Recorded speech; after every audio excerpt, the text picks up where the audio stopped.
আমি যখন সেজদায় লুটিয়ে পড়েছি, আমার কলিজার টুকরা নাতি হাসান আমার কাঁধের উপরে চেপে বসেছে। আমি যদি সেজদা থেকে মাথা উঠাই হাসানের কষ্ট হয়ে যাবে, তাই আসরের একটা সেজদা আমি ইচ্ছা করেই লম্বা করে দিয়েছি। কি নবী ছিল, কি মায়া ছিল নাতিদের সাথে। হাসান হোসাইন বিশ্বনবী, যে নবী হচ্ছে সব নবীদেরও সর্দার, ওই নবীরে ঘোড়া বানায়, বিশ্বনবীর বাবরি চুল ছিল তো চুল ধরে এরকম ঘোড়া ঘোড়া খেলতো। বিশ্বনবীর কাঁধে বসে বিশ্বনবীর বাবরি চুল টেনে টেনে কয়ে এটা আমার ঘোড়া। হাসান হোসেনের গায়ের এমন কোন জায়গা নাই যে জায়গায় বিশ্বনবী চুমা দেয় নাই।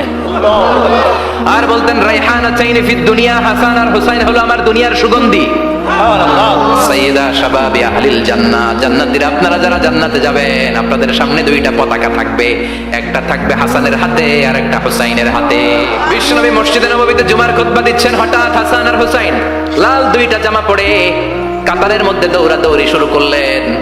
বিশ্বনবী খুতবা থামিয়ে দিলেন, মিম্বার থেকে নেমে হাসান হোসাইনকে দুই হাতে টানতে টানতে মিম্বারের উপরে নিয়ে আসলেন, যাতে মুসল্লিদের ডিস্টার্ব না হয়ে যায়।